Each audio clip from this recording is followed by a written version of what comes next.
Ladies and gentlemen, boys and girls, babies in their diapers, welcome to the Tiberius Show with your host, Tiberius Boy! That's me, Tiberius! Today, we're going to talk about some very awesome stuff. We have a shooter video game with Nerf guns to talk about, a book about a quest in the sea, and we have a totally awesome guest. Today we have the one, the only, the amazing George Markward! George is the owner of the Pastrami Project, which was featured on the TV show Diners, Drive-Ins, and Dives. Hey Tiberius, it's great to be here. What's up? Well, today we're going to start off with the video of the week, and this is going to be a shootout. Pew. Pew. And now it's time for the video game of the week.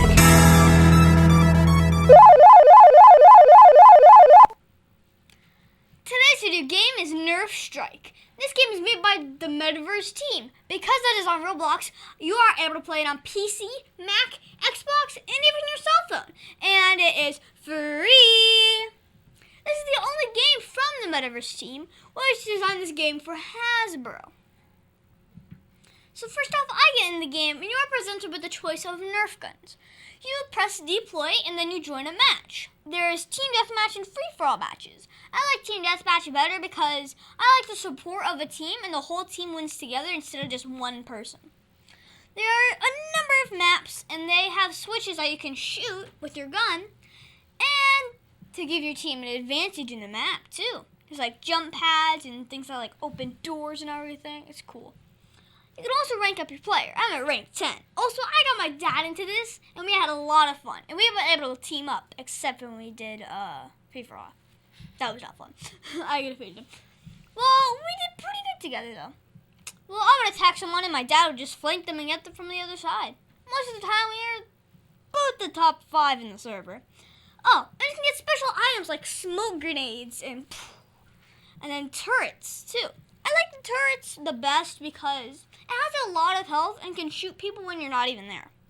There's also like a dart grenade, and it blows up and shoots tons of darts.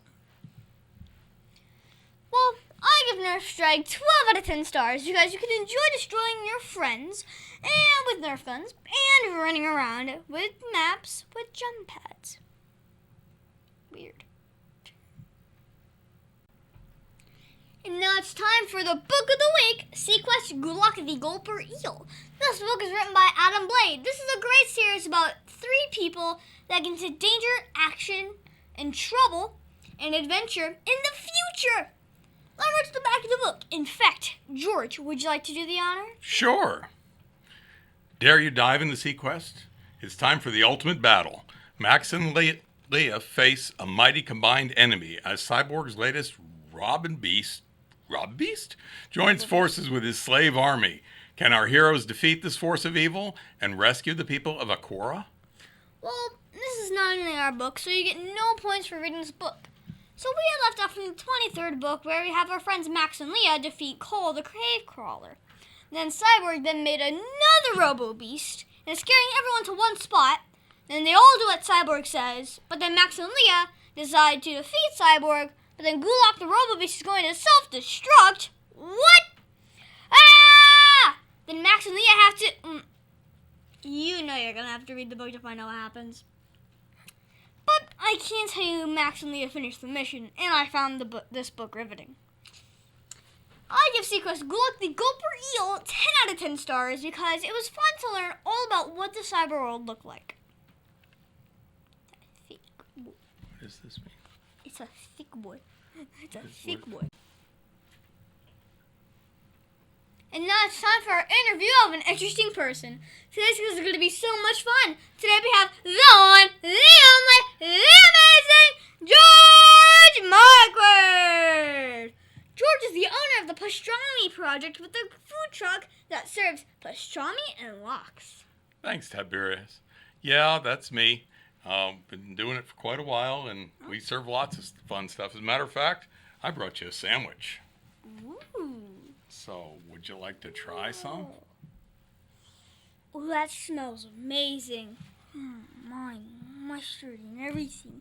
Whoa, this is cool. They got the meat, the thick boy bread.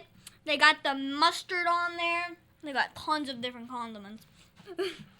Yeah, that's a classic New York style pastrami on rye. Wow. We make the pastrami, we make the rye bread, and make everything ourselves. It's a thick boy bread. It's a thick sandwich. I don't make little sandwiches. Never. So first off, how are you enjoying being on the show? This is very interesting. It's good to meet you and to learn about you and your show. It's kind of fun. Okay, so I have to ask. Your bio lists a ton of jobs that you have done, from fighter, programmer, to Uber driver.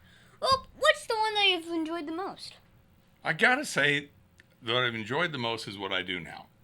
Okay, for many years I did computer work, and I had to listen to people complain about why their computer didn't work, or they couldn't remember their password, or their printer didn't work, or blah blah blah. Now I make a sandwich and someone says, "Oh, that's so good." That really is a lot more fun. So what is your main job? So your main job is running a food truck. What got you interested in pastrami? Well, this is the question that people ask me all the time, and I have to ask them a question.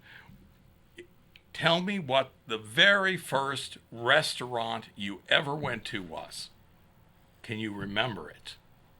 And it doesn't matter if you're young or my age, it's always a question that makes people scratch their heads because they can't right off the bat remember. Can't right off the bat, but Right. I actually remember. In my case, it was a delicatessen in Miami Beach called Wolfie's. It's no longer there, but I remember Wolfie's.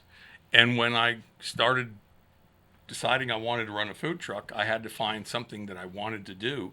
And Orlando didn't have any, what I thought was good deli, and I had a chance to show them what the real stuff was.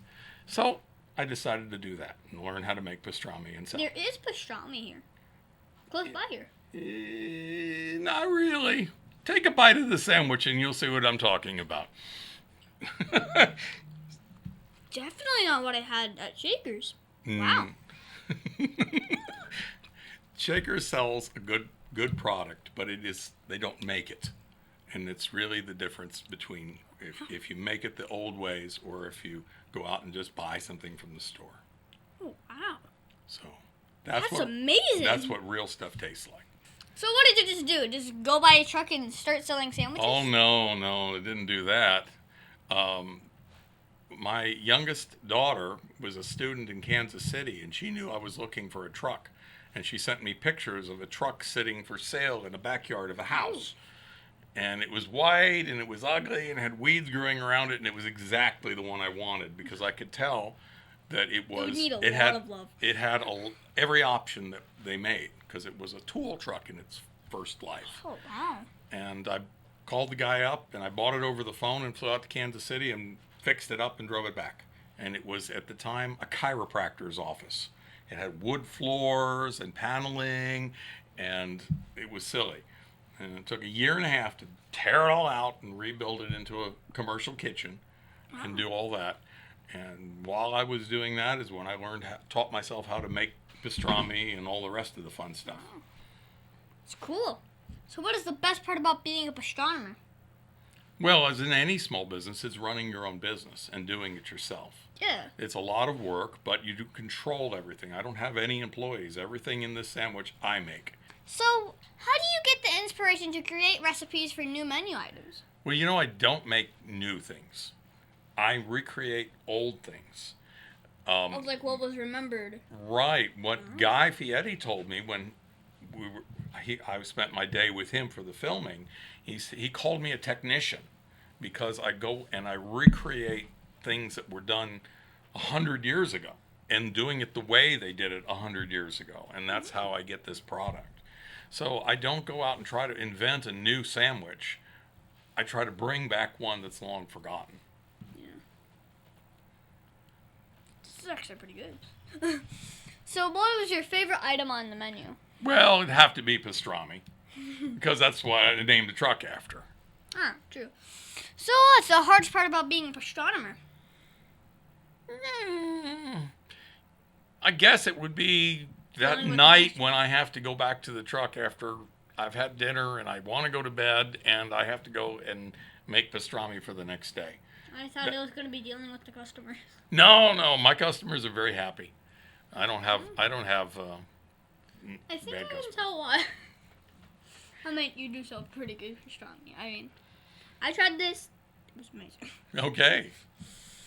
Well, your bio says that you worked as a firefighter and EMT. Can you tell me more about that? Sure. When I was much younger, I lived in Winter Springs, which isn't far from here. And before I even got out of high school, I started being a volunteer fireman. When I got out of high school, I actually went to the fire college, they called it at the time, and got my state certification as a fireman and an emergency medical technician. But because my eyes weren't good enough, I couldn't do the job. But they would let me do it as a volunteer. So for 12 years, I was a volunteer fireman. I drove the trucks. I ran the pump panels. I ran into burning buildings when everyone else was running away from them. It was a way to give back to the community, service, to do things for others. And I've tried to always do some things like that. Sometimes they're a little more extravagant, like being a fireman, but that is a very unique experience. Well, did that job teach you anything that it made it easier to run a food truck? Nope, not that job. No, the I thought it was going to be like climbing into the food truck. business school taught me everything I needed to know about running the business, but to run a food truck is something Different. It's completely different. You're best off to learn from somebody who already does it, and because there's a lot to learn. So now I heard your food is so good that you were featured on a TV show. Which did Guy Fieri say your truck was? A diner, drive-in, or a dive? Well, it's a diner that drives. So what is it, a diner that drives? It's a diner. It's a food truck, so it's a diner that drives. So specifically a diner drive-in? Sort of. Okay. So, did he also bring his red car to your truck? The red car, the Camaro, comes to the show. It actually comes on a trailer and has a person whose job it is to take care of the car. Now he does drive it around, but it comes to the shoot on a trailer, all covered up. And when the cover comes off of it, traffic stops because everyone knows what the car is. They recognize it. So they actually have a guy, he called him the car wrangler. So what a job. Wow. Well, did being on the show help you get more customers? Oh, yeah. Guy and the producer both told me to expect to see a 300 to 500% increase in business after the show aired. Like profit? More. 300, 500% more. Like, It was, 3 to 5 times more. like you're going from like 100 to to like- 300. Well, he was wrong. It was 950 times. Okay? I was completely swamped like, for months. Jeez, 100 It was here, great. Like 100 here. And still, And then- every day, every single day I'm open, someone comes in the truck and says, I saw you on TV. And I tell the same At story. least one person. At least one a day. And I tell them the story, and I love telling the story. It's good because I do it every day. Yeah. But I mean, you just gotta keep on remembering it because it's the same thing that you tell everyone. So when you were a kid, what did you want to do when you grew up? Did you always know that you were going to be a astronomer? no, I was always the guy who took things apart. Before we actually had computers, I was taking apart TV sets and riding lawnmowers, and maybe they got put back together again, and maybe they didn't. But I always had a desire to figure out how things work. So I grew up in a family that was very much about food. It was an Italian family. My mother and my grandparents were very Italian. We had big family get-togethers and ate lots of pasta, and so it was always, how do you make that? How do you do this? So I've been always learning to cook things, and it's actually very much like working in technology or working on gadgets. It's Like you make a machine that just makes pastrami for you. no, it's called a Cook Shack smoker, but there's a lot of other work involved too. Like automating everything. So, kind of run me through it. What kind of tasks does a food truck owner have to do on a regular basis? Well, on a daily basis, you start the morning off by starting up everything, making sure everything's clean, everything that's hot is supposed to be hot, everything that's cold is supposed to be cold. You spend the day serving customers, and at the end of the day, you're doing dishes. Wee! And sweeping floors and preparing food for the next day. How do you sweep floors? Because I'm the only person there. I do it all. Got to clean it. To make it messy. Got to clean the floors. Got to clean the floors. Got to clean the walls. Got to clean everything. I mean, if you're the only one in there, I don't think you should worry. No, that's not the way it works in a commercial kitchen. You want to be healthy. Okay. We keep you healthy. So, do you need a lot of training to work in this job? There is some training you need to have. You need to know how to run a business. It's really helpful to know how to fix things because stuff's going to break all the time. You need to learn how to cook. You need to, more than anything, you need to practice your knife skills. You need to make that knife to be part of your arm so that you don't end up cutting off other chunks of your hands. So that's a real skill. I'm surprised you haven't even chopped off one of your fingers yet. What? Oh, jeez. Yeah, that's another story. Yeah. Didn't do it in the truck. Well, if you could think of one thing that would make your job easier, what would it be? What would it be? Oof. I've pretty much got it polished. Okay? You could say, well, somebody else to do it for me would make it easier, but then I wouldn't be me doing it. So, I've got it. I mean, then you would have to pay more expenses. Well, yeah, it's not that. That's not a good thing. Revenue minus expenses equals profit. Yeah. I like this kid. Then your profit turns into your revenue from the next day. Then you pay more expenses, and then you get more profit. I know. Okay. I'm a weird boy. Well, if you could get another famous person to try your food, who would it be? Well, I've met quite a few celebrity chefs, but there's one that I very much would like to meet and sit down with for a few moments if it would be possible, and that would be Jacques Pepin. He's considered to be the chef's teacher for everyone. If you're not familiar with him, find him online. He's got 1 million videos up, and just pick one. And he is... Just teacher? He's got a history long enough that I could spend an hour describing what I know about his history. But he's very highly respected amongst anyone who's ever worked in the kitchen. And I would love to sit down with him. Well, what was the first job that you ever had? I was an appliance repairman for Sears and Roebuck in Goldenrod. I worked on refrigerators and washers and dryers and microwaves, and that was Well, I mean, did that help you? Well, did anything you learned from that job to help you be a better astronomer? and taught me how to fix the microwave when it was broke. What about refrigerators? I keep it alive too, so Smokers. I have to keep it all alive. I'm the only one working in there, unless you want a job. I think I already got one. Well, what was the craziest thing that's happened while you were doing your passion? Oh, the email I received from Guy's organization, I looked at it and couldn't believe what it was. What? Well, we'd like to feature you on Diners, Drive-Ins, and Dives. And that sounds like one of those spam emails you get from somebody who wants to send you $1 million from somewhere in Africa. And also you get a free vacation. Yeah. So it took a little while to figure it out. And because one of my other jobs we haven't touched on was network security, computer network security, I was able to really analyze the message and figure out it really did come from them. And how long did it take you to? Oh, it took about 10 minutes to look at their IP address, then bring it up in maps and stare at the building. It said Citizen Pictures, and I said, okay, that's real. So, and then 2.5 weeks of interviewing with them, and then they came back and they said, well, we've got everything. We'll get back to you. And I was like, ugh.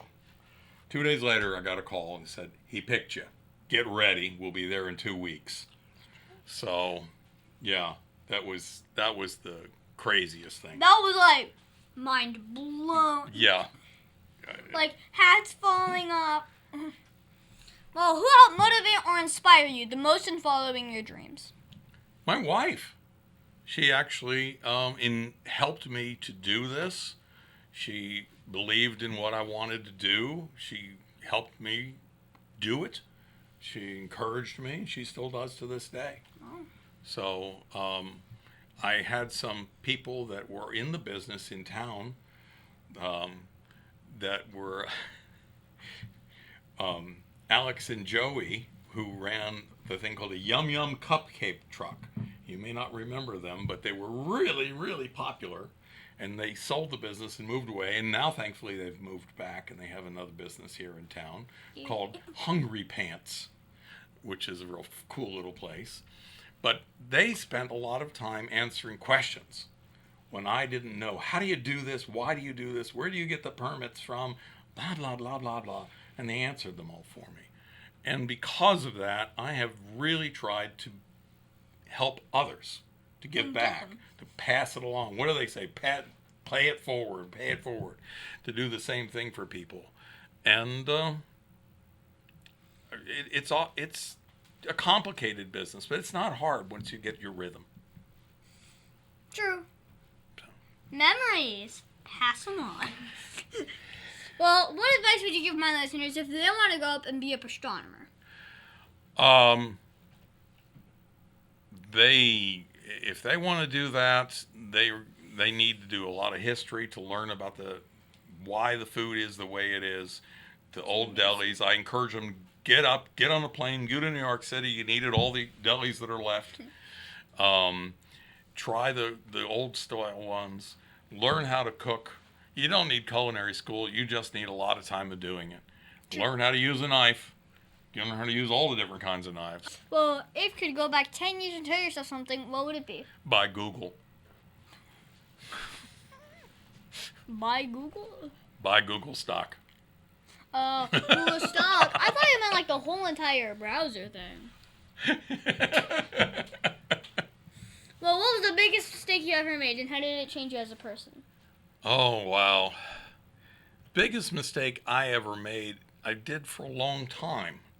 And it sounds like you're on track to not do it, is that I had a lot of jobs that paid me very well, and I really didn't save the money I should have saved. And it's really hard to catch up with when you don't have like the money to like do it. Well, do things that you want to do. When you start young and you put away money to savings, it's a lot easier than when you start later in life and you're trying to catch up. So that would probably be my biggest mistake. I did that embarrassingly for a long time. Well, when you're not working with awesome sandwiches, what do you do for fun? My wife and I dance Argentine tango. How do you do that? Well, you got to get the right music and the right place, and you dance. Huh. It's a form of couples dancing. It's when complicated. I'm not doing this, I'm playing video games. There you go. You do video games? Well, do you play video games? And if you do, what is your favorite one? You know, I don't. I don't really ever have times. I used to play video games a long time ago, but I haven't done it in a long time. What about on your phone? No, not even on my phone. I wish I had time. Okay, so what is your favorite book to read? Well, the last book that I read, and I would encourage a lot of people to read because it's about a really pivotal part of our history, is a book by the name of Sunburst and Luminary, an Apollo memoir by Dan Iles. It's a story about the development of the software that landed men on the moon. It's also got a lot of story about the times of the 1960s, and it's a very interesting page-turner read. It's surprising, but it's a really cool book. Well, is there anything else you think my listeners should know about you? Yes, it's a very important thing. Never order pastrami with mayonnaise. Oh. I won't even sell it to you. I'll just close the window and tell you to go away. Okay? I love mayonnaise. Well, I'll make you a mayonnaise sandwich, but you can't have any pastrami on it. Oh. Or salami. Well, Do you have a website or a Facebook for my listeners that want to follow you? Sure, you can find me at pastramiproject.com. You can find The Pastrami Project on Facebook or Pastrami Project on Twitter or Instagram. Or you can even see the menu online at pastramiproject.square.site. If you're in the Orlando area, you can use that to order a sandwich for pickup, with or without mustard. Yeah. Well, thank you, George, for being my special guest. Can you stick around for Math Corners? Sure. Yeah.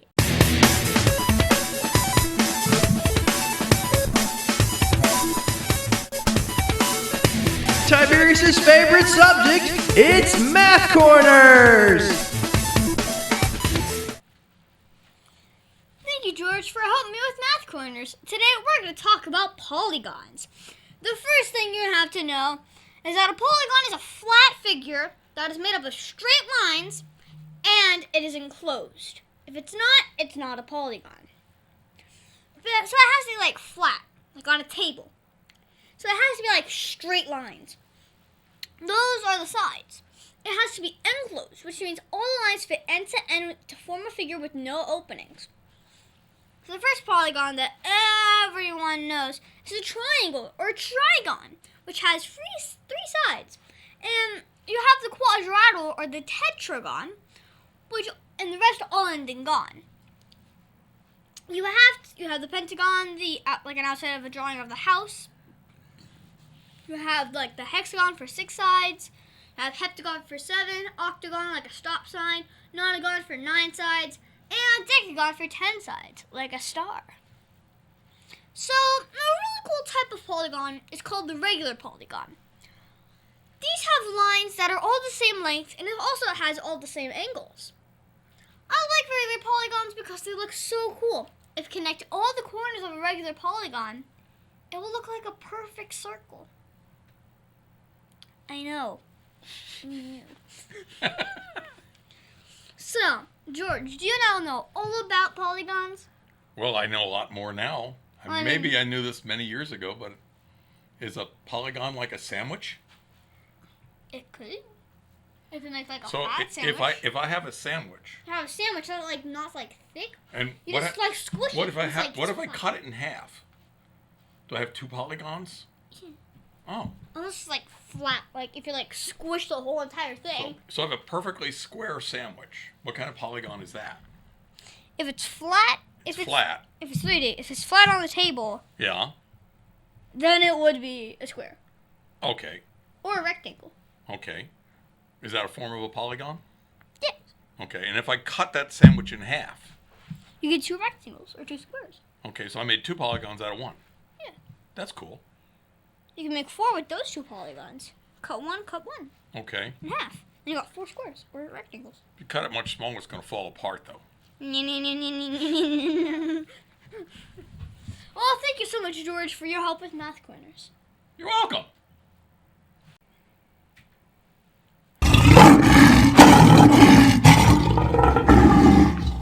Well, as you know, we talk about the qualities of living by the heart of a lion, which stands for leadership, integrity, obedience, and nobility.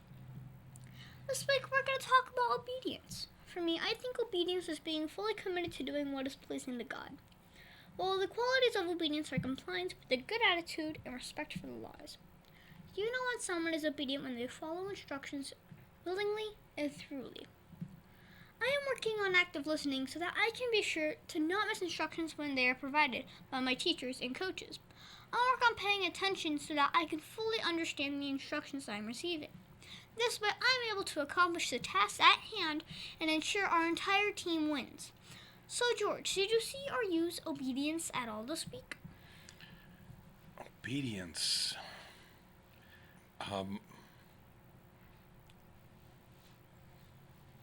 In a way, yes. I'm doing some paperwork for the government, and you have to do it their way. If you try to do it any other way, it won't happen. So you could say that I was being obedient to their instructions. They said, you have to do it this way. And, well, I did. And guess what? It worked. Yay! You don't get bothered by the government. You don't lose money. Well, of all the Heart of the Lion virtues, which is your favorite? Oh, probably leadership, because that really can make the difference in how an organization functions. You can have a great organization, and the person at the head of it doesn't know how to lead their people, and it will fail. And the people will leave, or the business will be awful, or the food will be bad, or whatever it is. It really is the heart of business, is to have a good leader. All right. Well, we should always try and be lion strong in everything we do, shouldn't we? Absolutely. And that's our show, folks. I'm going to thank the one and amazing George Markward for being on my show. It's been fun. Well, it has been so much fun talking with you today, and I cannot wait to come by your food truck and enjoy a great lunch. Well, I hope to see you, Tiberius. I'm in downtown Orlando Monday through Friday from 10 to 2. And you can find me at 825 North Magnolia in downtown. You can also look me up on social media as the Pastrami Project, or on Twitter or Instagram, or you can... no, I'm not on TikTok, but... And make sure to listen to us next week on the Tiberius Show with your host, Tiberius!